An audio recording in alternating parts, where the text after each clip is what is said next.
Well, welcome everyone to the 27th Degree with Chris and Nancy from 27 Degrees Consulting. And today we're really excited to have Cameron with us. And Cameron is a student of forensic science. And we're going to talk a little bit about his background and get right into this in just a moment. But before we do, I just want to once again thank our sponsor, Bay Coast Bank. Bay Coast Bank is just right for all of your financial needs. Visit baycoastbank.com or call 508-678-7641 to learn more. Nancy, do you have anything that you need to discuss? Yes, just a shout out to Julie Jonka. She's our newest patron subscriber, so she gets all those little added extra perks as one of our patrons. She can see some cool behind the scenes conversations, and she gets an initial free consultation with our company if she wants one too, and she gets to have live session chats with us. Yeah, it's a great thing. So, and it really helps to support our what we're doing here, our efforts. So, thank you for all of those who may be interested in becoming a patron. And how do they do that? They click right on our Facebook page, 27 Degrees Consulting. There's a little ad that you just click for a Patreon subscriber, and you'll be all set. All right, so now let's get over to Cameron. Yeah, let's get to the important stuff. So, yeah, Cameron, tell us a little bit about your background, okay? So, my name is Cameron Filipe. Yeah, I'm 22 years old. This past May, I graduated magna cum laude from the University of New Haven with my bachelor's degree in forensic science. I concentrated in forensic biology, and I also had a minor in general biology. This fall, I'll be starting at Boston University School of Medicine to pursue my master's degree in biomedical forensic science with a concentration in forensic medicine. That's awesome. Such a mouthful. That is a mouthful. That's why I had you introduce yourself. I was going to make an attempt to. That's fine. I'm like writing it down on my notes. I'm like, okay, yeah, we'll just have him introduce himself. So, do you watch these shows? I always watch these shows. I love them. Like, what's your favorite one? I mean, CSI, well, Forensic Files, not so much CSI. Forensic Files, it probably is one of my favorite ones. I used to watch NCIS, which I really liked. That's a great show, they had some cool stuff going on too. But and then maybe I shouldn't say this, but John and I would have conversations afterwards, like how to get away with murder. I'm whispering. Jeez. All right. Well, we may not want to say that live. Who knows? You might have an investigation coming your way. I know. Any suspicious death, check it out. Yeah, right. So, but anyway, at the end of this show, hopefully we can learn a little bit about whether or not those shows are even realistic or not. I mean, That's one thing I always wonder when I see that stuff. I know. And you think like the turnaround time. I mean, they solved the murder in 45 minutes, right? Yeah, and I love the fact that it's like, I don't know, when I was in high school, I was like the geeky kid. Because I was a science kid and all that stuff. Cameron, I wasn't really a jock, and I love the fact that the geeks are winning. In these shows, they're figuring it all out. They're catching the bad guys. Cameron looks pretty cool. No, he doesn't look like a geek, but you know what I'm saying. I definitely in high school I was totally on that side of it. Yeah, I was exactly. He knows facing what I'm the saying. books. Yeah, that was me. Yeah. The people who worked hard and studied, they're being they rewarded. They don't have a lot of these programs around, though. Like you're saying, you're going to be at the college level. That's right. So and the graduate level specifically. Yeah. Oh yeah. So really, the only schools around here that offer forensic science, Roger Williams has a undergrad program. Yeah. That was another school that I applied to. University of New Haven has an undergrad and a graduate program. I'm not sure if Roger Williams has a graduate program. They might. I honestly don't remember. BU only has a graduate program, and they have 2 graduate programs in forensic science. They have my program, which I'm going into, biomedical, and they also have forensic anthropology. And they do it all through the medical school? It's a part of the School of Medicine. That's fabulous. Mm-hmm. So what got you interested in it? I'm curious. Oddly enough, it was Forensic Files. Forensic Files really got me into it. So the story that I always tell people is my family growing up throughout middle school, high school, my family would go to Disney World every year. We're a Disney World family. Every night, we'd be back in the hotel, everyone would be asleep, and I would always be the last one awake, and I would turn on HLN and watch Forensic Files while everyone was asleep in the hotel room. Oh my God. And it became, I guess it never dawned on me when I was that young that I could watch that at home. Mm-hmm. I just never. It was always a thing that I would watch. Right, exactly. So I ended up just watching stuff like that, and before I actually wanted to go into forensic science, I wanted to be a teacher. It wasn't until I was a junior in high school that I decided, what maybe kind of I teacher? could. Math. I wanted to teach math. Math teacher. Wow. That's really what I wanted to. It was a total. Oh yeah, side. I was. I was. I'm not afraid to say that. Totally was. But it was my junior year in high school when I decided, oh, maybe I can really go into something like this. Oh my gosh. And I really just like the intricacies and the deductive reasoning that would be used with Sure. literally such small Right. pieces of evidence that can be, that can be found, and it just really blew me away. So it was honestly forensic files that really got me into it. That's great. Going on top of that, though, I can really kind of say that my experience at New Haven, at least in my first year, there were a lot of people that wanted to start majoring in forensic science, and they applied and they got in and they were in the program because they watched shows like CSI Yes. Yeah. and NCIS. Yeah. And by the second semester, they were gone. Really? They went over to either criminal justice or changed to something completely different because it was not what they expected. So we were always told, I remember going on a campus tour before I started, and one of the professors there said, yep, one of the parents actually asked, what is the most accurate crime show? Right. And one of the professors said, honestly, it's the ones that are based on true stories or nonfiction based. Forensic Files, the first 48 on A&E is really good. Right. He said pretty much all the other ones have a lot of flaws in them. So those people that wanted to get into forensic science by watching CSI and NCIS and stuff like that, Law and Order, they switched over to criminal justice by the second That's semester. interesting. They weren't ready for the bulk of the chemistry and the biology. They weren't ready for that. They just wanted to solve the crime. Right, and probably thought it was going to be a lot more glamorous than it was. Oh, totally. Yeah. Interesting. When did you really start getting into like the specialty classes? So you have like that science foundation. That first year was, your calculus, your general biology. It really wasn't until I think I took my first. Well, we had introductory forensic science courses my first year, but the real lab courses didn't really start until my second semester of my sophomore year. So you kind of knew what you were getting into, though. Like you had a pretty clear picture of what it was going to be like. Mm-hmm. So, like, what are the most common myths? Like, like the students that were like switching over and everything. Yeah. Like, do they really think that the whole concept of solving a crime in an hour is just bonkers? There's so much, and a lot of things that we were taught were at the end of those crime shows. There's always a solution. right? Yeah. There are many times in forensic investigation where you really don't have a conclusion. We were always taught, don't be afraid to mark your reports inconclusive if you really can't figure it out, if you don't get a good match, if you can't meet the threshold that's required by certain testing. It's not a problem to mark things as inconclusive. That's one of the biggest ones, that there's never always a solution, a hardcore yes or no, match or no match. Another thing is, when it comes to DNA, I always tell this story when it comes to DNA. In the crime shows, you take either the cheek swab, the buccal swab, or something like that, or they find some strange way to get DNA. They take the swab, they put it in a machine, and then people's faces just like cycle through a computer, don't tell me and that then it doesn't pops up happen. on a computer. Oh, it's this person. No. That is the biggest Really? That's a myth. load of malarkey that I've ever seen, and that is a big myth. In terms of DNA testing, it's a very long process. It's about a 5-step process. There's extraction of the DNA, which in itself is a long process, and there's many different ways to do it. You can't just take a cheek swab, put it in a vial or a tube, and have it tested to match with somebody. It needs to get put through a bunch of elution buffers, washing buffers. There's a lot of different solutions that need to be added to that DNA to purify it. Because if you don't purify it, there can be a lot of inhibitors, just natural endogenous or exogenous as part of the body, natural inhibitors that can inhibit amplification of the DNA. So it is a long process to get a DNA match. And it really, just that swab in the machine, and they cycle through those people's faces and That's match. So it's not No. like, here's your test tomorrow. It's like... Well, one thing about the crime shows where I think it is a true thing is when people say, oh, I need a rush on this DNA. I need a rush on this result. That's a real thing. You can ask for a rush, but another thing is you're not running one DNA test at a time. A lot of times what you're doing is in typical either capillary electrophoresis is one of the most common ways of testing. In order to amplify that DNA, you have to put it through what's called PCR, the polymerase chain reaction, which has come up a lot recently with COVID testing, with PCR. When a PCR is run, you're running 96 samples at a time.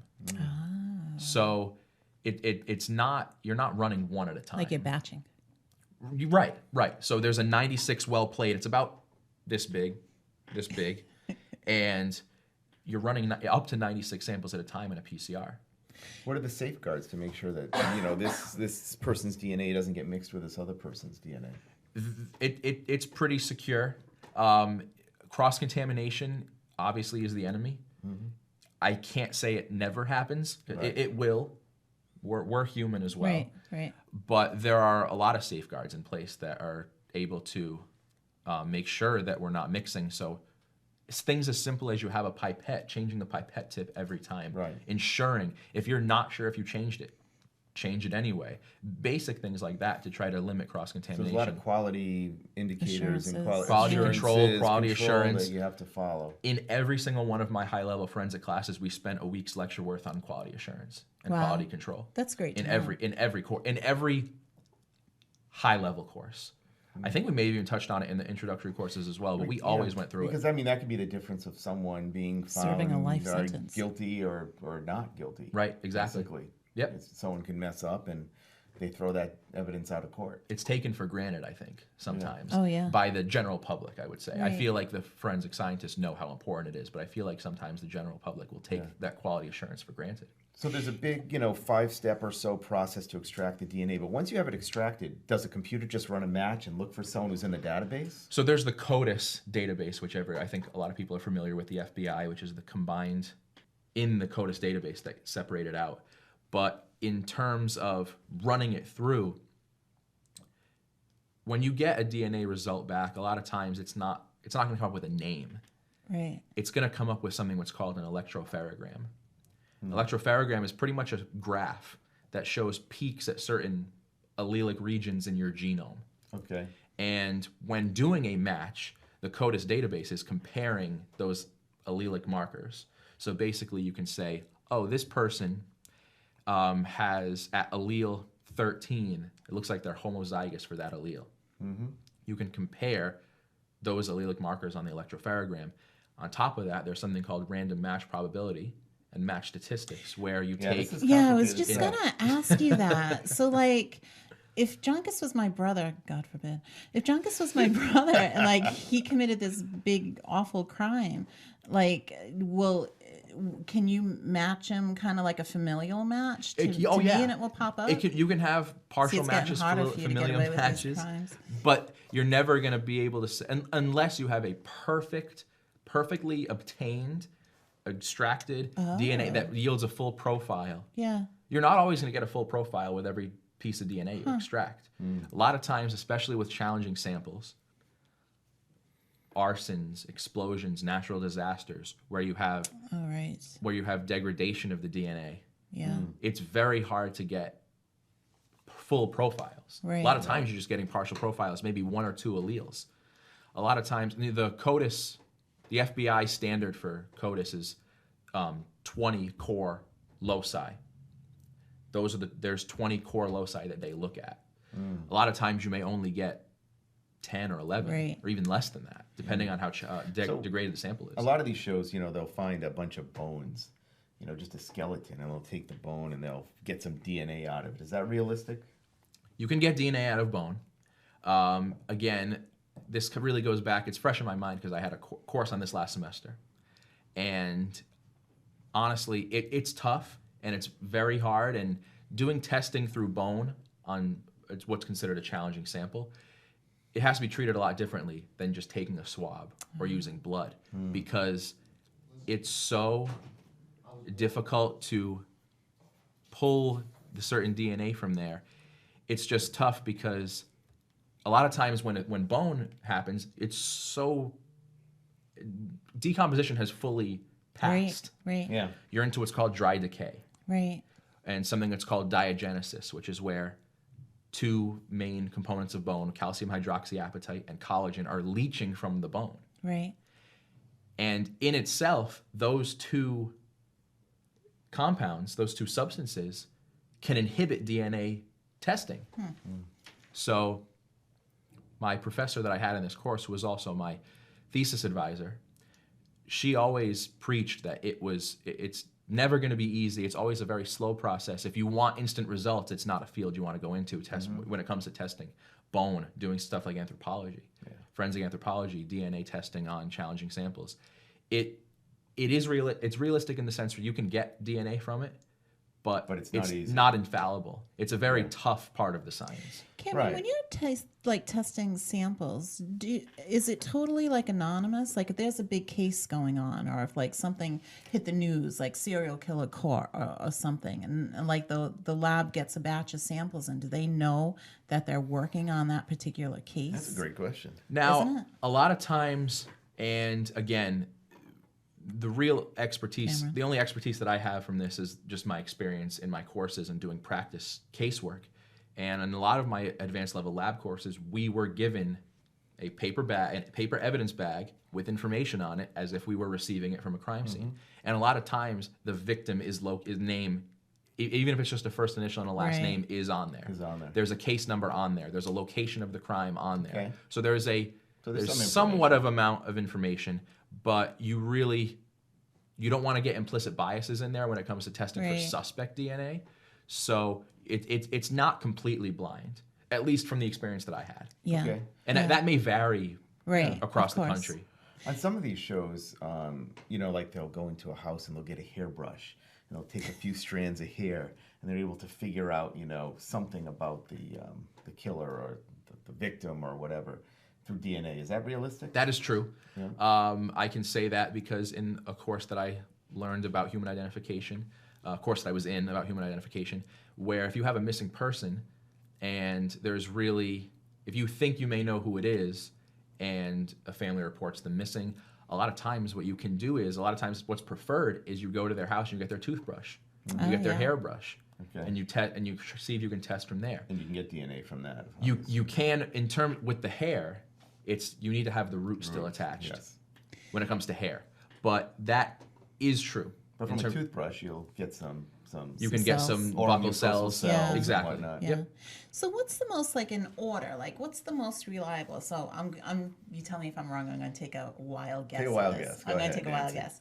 DNA, probably the gold standard. Fingerprints after DNA. Bite marks. I'm wrong. Well, let me say this. When it comes to DNA, I don't want to use the term gold standard because I feel like that term can incorrectly perceive it as it's always going to be it's not infallible. Right. There are again, you may not always get a full profile. Right. So if you got a full profile every time, then yeah, I would say that it's pretty reliable every time. Now, in terms of reliability, it's different when you compare it to preference. DNA testing is very expensive in the lab setting. So a lot of times, especially when you're identifying a victim against a suspect, I would say, but when you're identifying victims, it's really preferred to get fingerprints first because it is much more cost effective. Oh, that makes sense. If you can find a fingerprint match to a victim, then that's pretty much cut and dry. Everyone has different fingerprints. And there's a little kink. Not everyone has the same DNA when it comes to identical twins, but identical twins have the same fingerprints. I'm sorry, they don't. They have the same DNA, they have different fingerprints. That's interesting. Yeah, because I was going to say, I'm not, this is just a hypothetical situation. It's not like I have twins or anything, and say one is straight hour and one maybe walks on the dark side. So that dark side twin, she can't do anything and blame the other twin for it because they are different and you can catch them. Nancy, why do I get the sense you're trying to plan something? Did you hear that, Chris? I'm getting a little nervous. I'm not responsible for any tips or tricks that I offer. I know we should have done a little disclaimer. This is not a how to murder someone show. Yeah, exactly. But that's interesting because in my mind, I kind of thought that identical twins are identical. They are. They have the same DNA. They have everything that's the same. But fingerprint. When it comes, fingerprint development is in utero, so it really all depends on the fetus's, I guess, for lack of a better term, experience in the womb. the twins are not always in the same position. I don't remember my experience. Do you remember yours?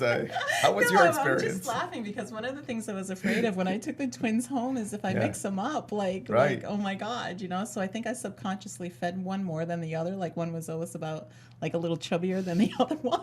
Wow, and I'm thinking, that's I don't interesting. know. That explains so much about you. But we used to even like do a little. Oh my God, my girls. Yeah, twins must be challenging. They must be challenging. If they're identical, I mean, mine weren't super identical as they. But they were genetically identical. I think so. We never got them tested, but they, you put them in little snowsuits, and you're like, oh my God, who are you? Yeah. I love you guys. But yeah, it was kind of like. What if you mixed them up? Let's just say one point in their life, like at age 6 months, and you continued that error, you may actually think that who you were really talking to is actually the opposite twin after all these years. Do you know that? I know. But we're not even gonna go there. Back to Cameron. All right. Okay. So what was the one thing that surprised you? Like that when you were sitting in a class, you're like, no way. A lot of times when I am asked it, I've been asked this before, the thing that first comes to mind is I was in a forensic pathology course. Okay. And we were talking about the difference between a medical examiner and a coroner. Oh, I didn't know there was one. You know what? I don't know that a lot of people know the difference. And a lot of people use those terms interchangeably. Right. First of all, different states have different systems. Commonwealth of Massachusetts has a medical examiner-based system, but there are other states that have both coroners and medical examiners by county. Okay. Some have sole coroner. Right. And the thing about a coroner is, hold on to your chairs, a coroner does not have to be a licensed physician.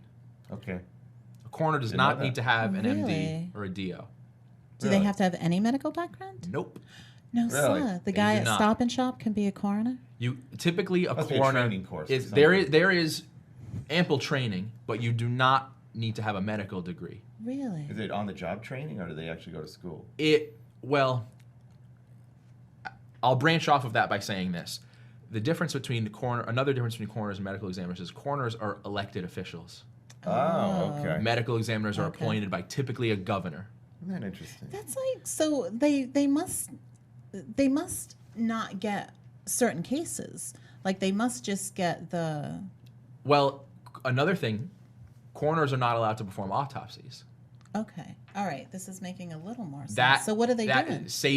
They're more in a law enforcement role or an administrative role versus a medical examiner who is in a physician type of role. Yeah. Medical examiners are typically physicians first, and then they receive subsequent forensic training to become a medical examiner. Oh. But a coroner doesn't need to have any medical background. I bet a lot of them start off with pathology of programs and whatnot. I would agree with that. After that, huh?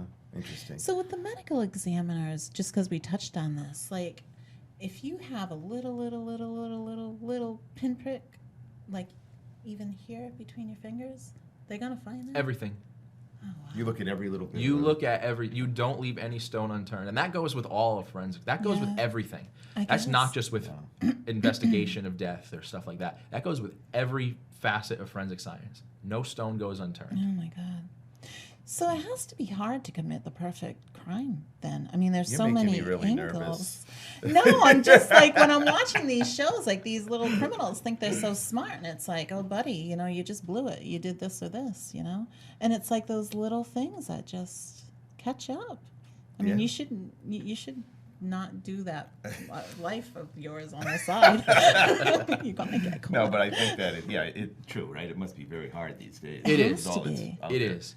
Now, one of the most basic things that we were taught in our first semester, is something called Locard's Principle of Exchange. What is that? Edmund Locard was named after him, and it pretty much, in basic terms, the phrase that we use to describe Locard's Principle of Exchange is every contact leaves a trace. Oh. One of the most basic. You just left touch DNA. There you go. You could have left sweat on there. There. Sorry. Oil. My arm on this table is leaving a trace. This chair on the floor is leaving. Oh my God. Every contact leaves a trace. It's one of the most basic and fundamental principles of forensic science, Locard's principle of exchange, every contact leaves a trace. Oh my gosh. So when you're thinking about, oh, can I commit the perfect crime? Just by stepping into a house, you've left a trace behind, That's however crazy. microscopic it may be. Right. Huh. And then it's up to the police to have knowledge to know how to figure some of this out and Yep. not contaminate the field and all that. So they get a lot of Right. training too. I'm assuming. Exactly, yes. Right. I took a whole course in crime scene investigation. Really? And it was unfortunately cut short by COVID. That was last spring. Yeah. At the end of that course, we do a crime scene practical, and there's a house that in the town of the city of West Haven, which is where my university was. There's a house that's owned by the university that is used solely for Really? crimes. It's called the crime scene house. That's awesome. I hope they sold it. I mean, now if that house was ever going to sell, it was going to be like right now with this real estate market, or else Yeah. forget it. But yeah, they have those That's practicals wild. in there. They stage crimes. That And is so cool. those CSI courses at the end of the semester, their final exam is to put everything to practice and to prevent course. cross-contamination, to prevent tampering of evidence, and making sure that everything is looked at. No stone left unturned, as I say So, again. like, one of the things you see a lot in CSI or Yeah. and don't laugh at this question, or forensic files is I'm getting ready. bleach. Bleach. Like, bleach, you can still get stuff after. If I'm scrubbing a carpet that has my husband's blood stain on it, Oh, boy. like on boy. like the bleach, they're like, well, buddy, you get to your little luminol light. Luminol. Luminol. Luminol is a spray. Yeah. So it's a good point that you made that I can distinguish that. Luminol is not a light. Luminol is a spray. It's a substance. It's a liquid substance that is sprayed, and then ultraviolet light is what's put Oh, on I it to see. reveal Thank you. the evidence of bodily fluid. And bleach can most definitely degrade DNA, and it can also clean bodily fluid stains of that nature. But It's if you've still got the something there. luminol spray, it's never going to be perfectly. Yeah, you find it in grout cracks or, where you can't get it all. Never. To go away. Nope. Right. Huh. Interesting. So now you did a pretty interesting research project. Yes. Can you talk about that? Sure. So. And what got you interested? Like, how did you pick that out of everything you could have done? Now, I feel like I'm exposing myself here, but to be completely honest, the topic of the research was suggested by my thesis advisor. Oh, I see. had no background in it whatsoever. Yeah. I knew nothing about it. Right. Okay. But basically, the procedure that I went through as part of the honors program at the university was in your junior year, you have to pick a thesis advisor. And it's usually a professor in your major. Right. And I worked with the great Dr. Angie Ambers, who is a well-known forensic DNA analyst and scientist, and she works a lot with challenging samples. Talking about bones, that was a class that she taught. That's great. She works with a lot of challenging samples. She just spoke recently with NBC about the building collapse in Miami, about Yes. identifying bodies and Sure, something like that. She's very well known when it comes to stuff like that. She started working at the University of North Texas in their human identification unit, and now is at the University of New Haven. She is one of the co-directors of the Henry Seeley Institute at my university. So, plug to her. She came to me and said, DNA is my specialty. But I had told her my real interest was in pathology and human identification and death investigation. And she said, well, I have an idea that's I've kind of thrown around with some of my colleagues, is there's something, a bodily structure, it's called palatal rouge. And palatal rouge are folds on the top, on the roof of your mouth. Rouge, it means folds, and palate is your palatal surface. And I always tell people that you can do this at home. If you run your tongue along the roof of your mouth, right behind your teeth, you can feel some ridge patterns there. Right. The question is, are those as unique as a fingerprint? That was the question. And I thought, wow, I had never even known about this. I know when you eat food, it burns the roof of your mouth. You Right. get it inflames up there. Right. That's all I knew Right. about it. Right. So she was like, yep, there's been very, very, very, very preliminary research on something like this. But it's something that she said, I think we can dive into. And she said it's very unlike me to suggest a non-DNA project. Right. But she said it's something she was really interested in. That's I was like, interesting. Yeah, definitely. And I went for it. And I ended up doing, my research was technically in 3 parts. There were 3 aspects to my research. Aspect number 1, are they individual? Are they unique? Aspect number 2, what is the best way to collect them? What is the best way to collect them? Because it's not as easy as just rolling a fingerprint. Right. And thirdly, what is a good way to classify this? Fingerprints, there's so many different classification systems for fingerprints over the past 200 years. There have been so many that have been put into place. The ones for Palatal Rouge and the investigation of Palatal Rouge for human identification purposes is called rugoscopy. Classification systems for rugoscopy were very limited. So I thought, why don't I just come up with my own, a more cohesive one? So again, going back to those 3 steps, what I did for the first step to determine whether or not they're unique, I used an existing classification system, very basic. All it took into account was the shape of the ridge pattern, as well as the quantity in the first 2 rows. Most people have 3 to 4 rows of Rouge. This system that I used in my first part of my research only took into account the first 2. Okay. Didn't take into account the entire surface. And by doing that, I was able to take, I had between 75 and 80 images from one of my advisor's colleagues. She is a forensic odontologist, and she was able to provide me with a bunch of different picture examples that I could identify and use to compare. Using that very, very basic classification system that I stress didn't take the entire picture into account. Right. I was able to confirm that it was over 98% unique from person to person. crazy. What are fingerprints as far as you? Are they 100%? Fingerprints, you're able to. There are small characteristics, and I guess I should tie this in between Palatal Rouge and fingerprints. With fingerprints, there are so many different minutia that you can look at. The Palatal Rouge is pretty much one very basic fingerprint. Right. You're not really looking at loops, whorls, and arches. You're going to that second step. You're looking at bifurcations. You're looking at ridge endings. You're looking at dots, which is just one blip There's that's multiple there. markers, Or a trifurcation where it comes in as 1 and it splits into 3, kind of like a trident. So with fingerprints, there's a lot more that you can examine because there's 10 fingers. Right. So I don't think it's a matter of percent individuality compared to just the different. And the reason why mine wasn't 100%, I should say that. First of all, I didn't really want to say 100% in my scientific paper. I didn't want it to seem like it is perfectly unique. Right. That was one of the reasons. But the other reason was 2 of the 75, I don't remember the exact number, but 2 of them had the same what's called Rugoscopic Index. Using that classification system, you assign each Palatal Rouge impression, or pattern, I should say, an index, which took into account the shape of the first 2, one on one side of the mouth, the other side of the mouth, so the left and the right, basically. Right. And 2 of those 75 had the same index. I was like, oh, okay. So I looked at them side by side.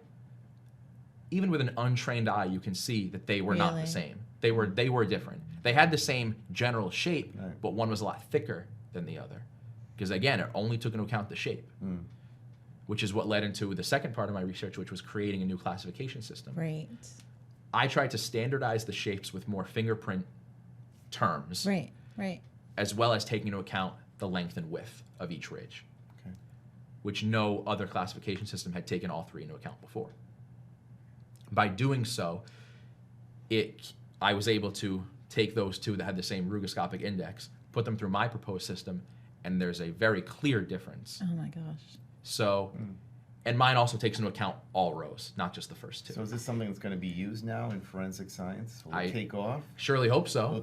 Will we hear your name out there when we watch CSI? Dr. Ambers and I are trying to get my research published into... We got him young. We were the first one to interview. I know. He wasn't even known.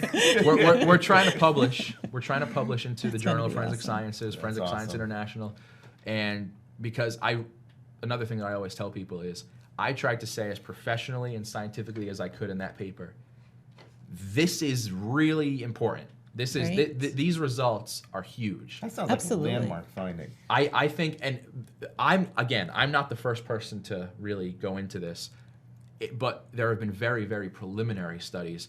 As part of my research, I had to do, before I even started researching, I had to look up 10 peer-reviewed articles about the topic. Right. I struggled to do so. It was hard. And I'd say more than half of them were not even forensic-based at all. Okay. They were dental-based in terms of how does dental work affect the shape. No, yes. Yeah. That is mostly what I saw. I really only found 3 or 4 peer-reviewed, That's- reliable forensic articles about As you Interesting. dove Rugoscopy. into this research, you must be getting like more excited and more excited, you know, like you, It was, once I found that number, once I went through all of those yeah. samples and I found out that there were really only 2 out of 75 that had the same index, but Right. then again, they were not the same just by looking at them, where I could pretty much say, these are all unique. I was like, this could be really important. Yeah. And this needs to be proposed. Now, again, this identification would really mostly be for victim identification or unidentified human remains. This really wouldn't be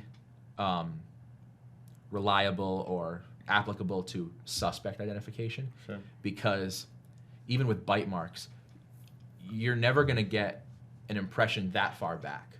Right. So for something when it comes to investigating with rugoscopy, that's more for victim identification. If you have a deceased individual, unidentified, if you're able to create a database, just like there's a fingerprint database. I was going to ask you, so I is there any proposed kind of database? For this? Yeah. No. And I proposed multiple times in my paper, there should be a database, there should be a database. Oh, yeah. Because if you had a database, Yeah. if you have someone that's, I guess this is the real world application that I was,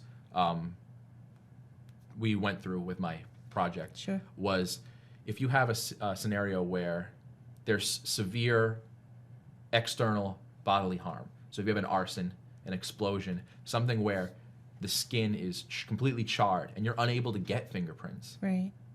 The palatal rouge are protected by your teeth, your gums, your lips. It's internal. So a lot of times you may have a completely charred individual, but if you're able to open their mouth, it's still pink on the inside of their mouth, and it's still preserved. Yeah. It's still So viable. that's really the real world application of this. If we had a That's database, and you're able to say, oh, this is a victim of arson, you're unable to identify them. You can't identify them visually. Right. You can't take their fingerprints.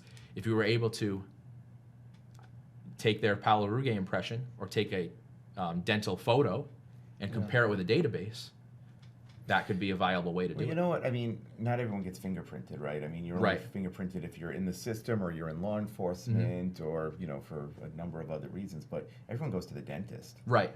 Exactly. Mostly. You Yeah. know, 98% a of good the number. population. Well, it's safe to say more people go to the dentist than get fingerprints. Right. By a So lot. it could be as simple as a photograph that would be done at the time of your dental X-rays or Exactly. something. exam or X-ray or Right. whatnot. And most of the images that I use in my research were taken from dental patients that were preparing to either get braces. They were dental Or- X-rays. Is it They captured were dental. in your So regular they were actually X-rays? just digital images. They were just digital images. It's not going to get captured in your X-rays because because it's it's just soft tissue. Yeah. There's no bone Right. coming out of your yeah, hard yeah. palate Right. that is making these ridges. This is just folds in your soft tissue. And a lot of it must also depend on the quality of how the body is found. So if someone's found in a desert, Totally. and there's a lot of desiccation and drying, you're not going to be able to do this. That's one of the biggest unanswered questions that we had that I wanted to pursue further in another researcher. My advisor even said, "Would you be offended if I expand on this with someone else?" And I was like, "No, I just want this to be in effect." But that was one of the biggest things. How quickly does it decompose? Because it is Right. soft tissue. Sure. It's soft tissue; it'll decompose faster than bone. But since it's preserved, will it decompose slower? Since it's in a warm, wet environment, will it be susceptible to insect activity sooner, making it decompose faster? That was one of the biggest Or unanswered questions we had. How long Exactly. are fingerprints good for on a body that's decomposing? Same as skin. So again, I would probably say about obviously totally depends on the yeah. scenario, the heat, Right. whether you're buried underground, above ground. I would say probably about between 2 and 3 weeks. So you see these shows where, like, you know, the body is really, you know, dried out, so to speak, is probably a better way to say that. But I see in these shows they rehydrate the tissue around the finger to get a fingerprint. How Pump it up. realistic is that? Not entirely. I've never been. I don't think we've ever been taught that that's a viable option. If you have a challenging sample like that, when the body starts to go into putrefaction, which is when it's kind of gross, but you have what's called skin slippage. Yes. Yeah. And the skin is just sloughing off the Yeah. body. Something called green belly, Yeah. where your gases. stomach starts to, exactly, it expands and it starts to turn green. And eventually, that gas is going to expand more than your skin can hold. So in terms of that, the rehydration, I said that right, rehydration, I don't think we've ever been taught that was a Yeah, viable I've way. seen it on a few shows, and I always thought it looked a little quirky. I know, but what about the spy shows where they cut off someone's thumb and they use it for the keypad?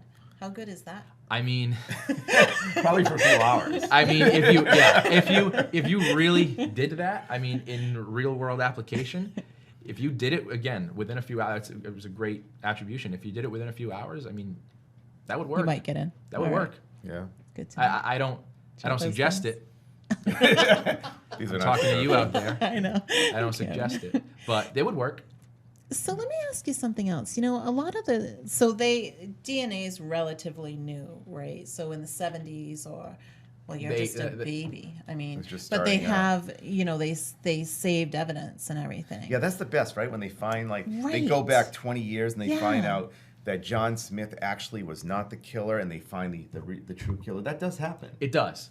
It does. There's something that we learned about called the Innocence Project. Right, Yes. exactly. Which Can you talk a little bit about that? Sure. So pretty much, basically, you have a lot of advocates that are really advocating for victims. Excuse me. Well, they are victims in yeah. a way, but people that were convicted of violent crimes or crimes in general, that they're able to now with this new DNA, and even DNA was really brought onto the scene in the 80s, and honestly, up until probably about 15 years ago, they were using mostly the same method of analysis.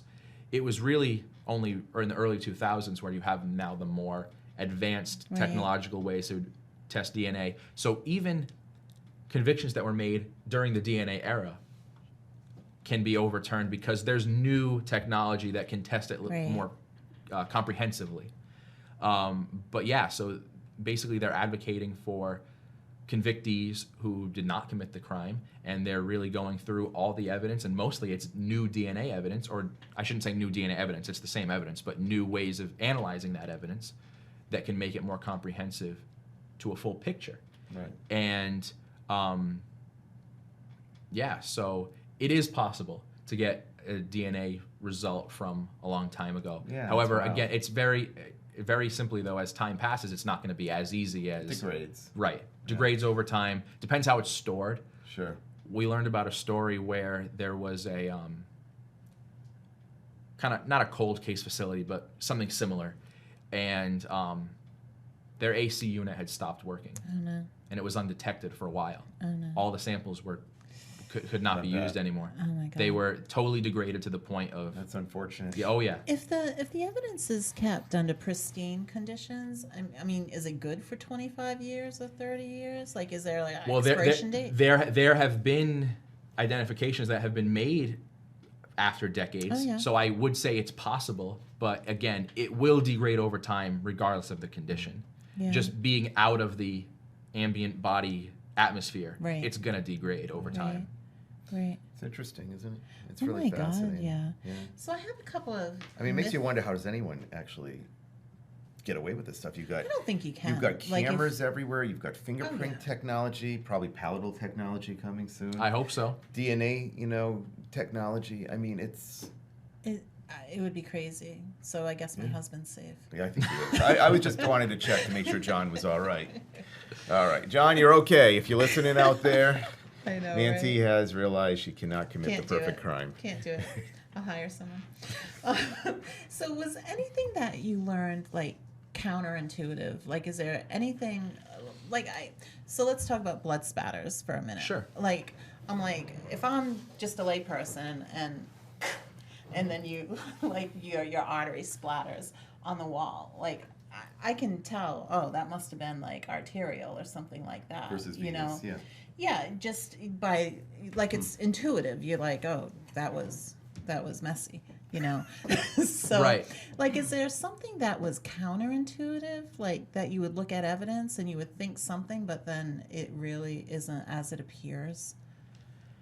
That's really interesting. I know. In terms, I'll say this, and I'm not speaking for anyone that I went to school with, but I felt this personally. And again, I don't want to make it seem like I'm more of something that I'm not. But I feel like a lot of times in my forensic science classes, most of what we learned was like, oh yeah. Like it seems like to be common sense. Right. I feel like what I say by that is I feel like I struggled a lot more in my chemistry courses than in my forensic science courses, because I feel like the forensic science courses were like, oh, well, It yeah, makes sense. this makes sense. A lot of times, though, there's just so many small details that can differentiate between one thing and another.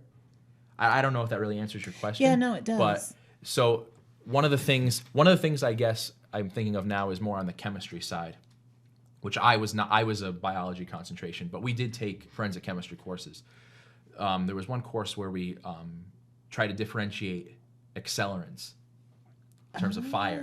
So trying to differentiate using spectral technology, gasoline, kerosene, different types of accelerant. Right. And when you're analyzing an infrared spectrum or a chromatography analysis, there are very small differences that you really need to be like, oh, okay, you know, this may look like, again, we were always, the evidence was given to us as if we worked in a lab. We never, again, had experience of going, well, I shouldn't say that. The crime scene practical that I mentioned before with the CSI course, that was really the only time where we were like, okay, we're going to go into the crime scene and collect evidence. But 95% of all the work we did in our forensic courses was as if we were working in a lab and the evidence is brought to us. Okay.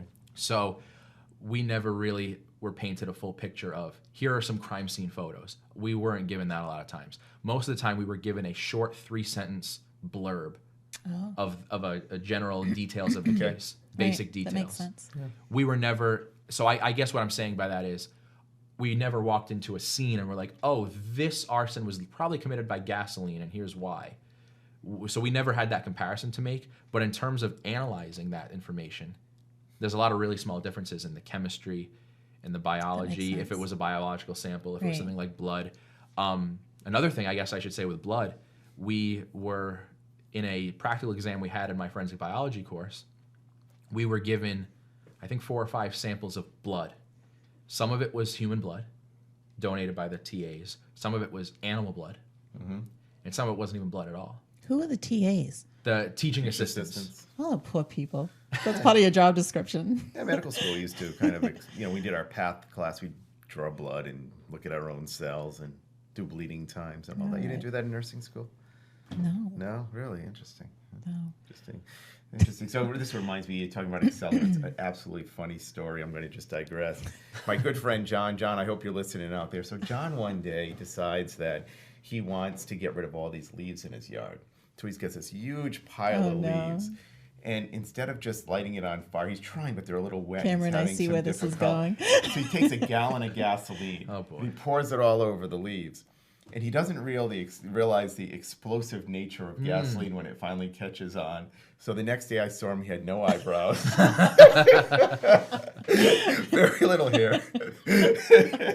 So that'll do it. Exfoliation. So don't try that. If you're going to burn leaves, don't throw gasoline on. Maybe kerosene would be a better choice, I guess. Right, probably. yeah. Let's talk about poison. Oh So my God. when He's scaring me. Can we switch seats? Seriously. I'm moving further away. It's a forensic I mean, guy. she's very inquisitive about this stuff, which is good. I but think it it's makes me so nervous. interesting, Yeah, Cameron. It's okay. like you're just like a little wealth of knowledge. So poison. Now, when you exhume a body, like 10 years later, did the blood samples have to be drawn and saved, or can you actually go in and look for arsenic or something? Now, that really depends on the pharmacokinetics of each of whatever substance is in the body. Some pass through the body very quickly. Some stay in tissues a lot longer. Right. Again, that's more chemistry, which is a little more outside of my realm. Yeah. But from what I do know, that a lot of different drugs or again, like substances have very different pharmacokinetics. For example, I know we talked about differentiating between marijuana and alcohol in terms of, in one of my classes we talked about, is there a way to really do like a field sobriety test for marijuana as opposed to for alcohol? Alcohol, obviously, it's easy because you can get it through the Right. breath. Yeah. But marijuana tends to stay in the tissues more than in the bloodstream. So it's a lot more difficult to have a general makes field sense. sobriety test for something like that. But that really goes for anything. There's very different pharmacokinetics for each That makes substance sense. as it passes through the body. Is it harder to identify? This is kind of a morbid question. Is it? What, your others haven't been?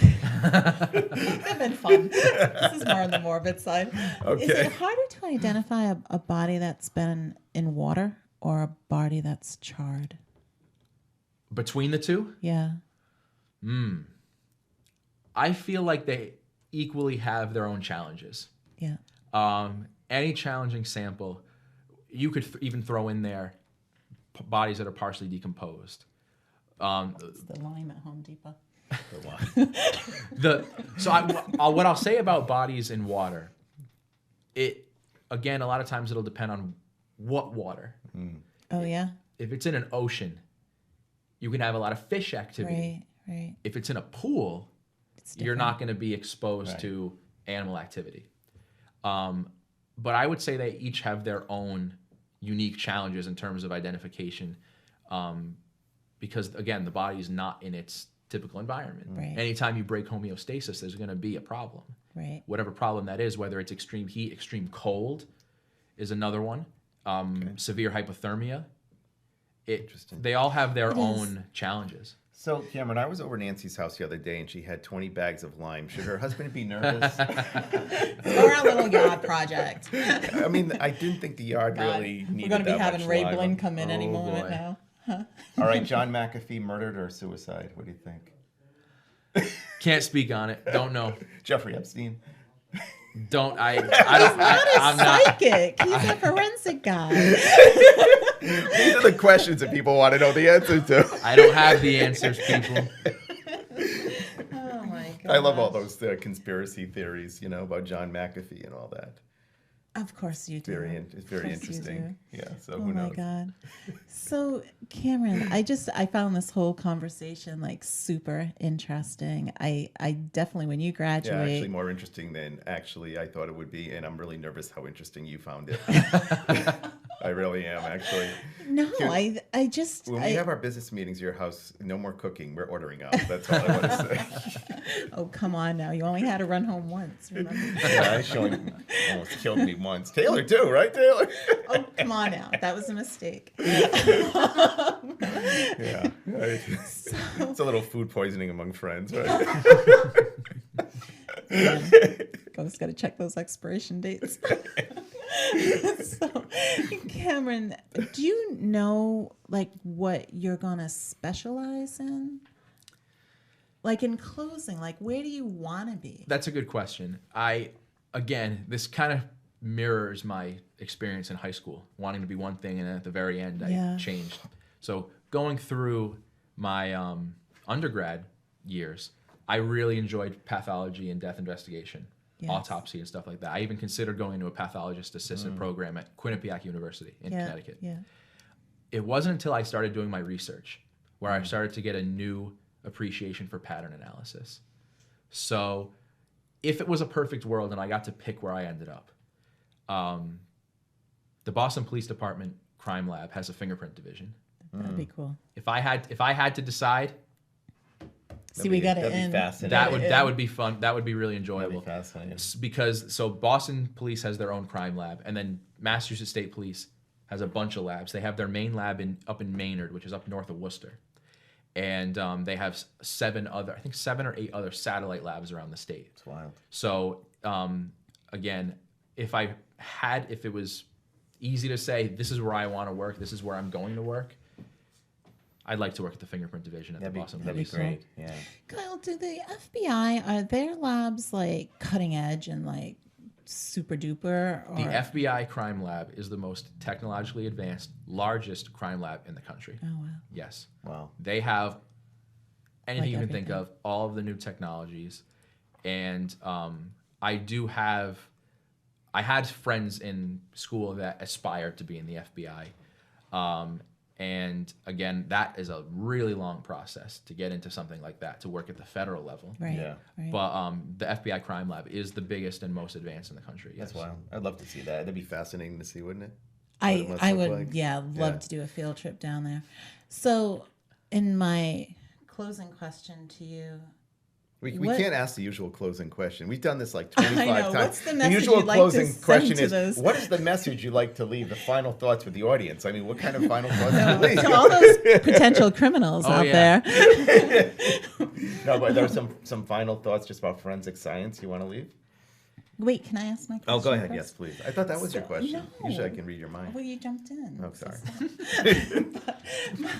my final question is what's the most cutting edge thing that may be coming out for real world application? I mean, I know we talked about your research It's going to project be palatal. and that that was fascinating. I hope. But is there anything else that you like that's kind of making that transition now into real world application? One of the biggest fields or subdisciplines, I should say, that's getting really big in forensic science is what's called forensic genetic genealogy. Oh my word. Define And that one. It pretty simply using genetic. It's kind of like, I don't want to say it's like the stuff like Ancestry or whatever, but it's similar in terms of using genetic markers, DNA samples to create more cohesive genealogies.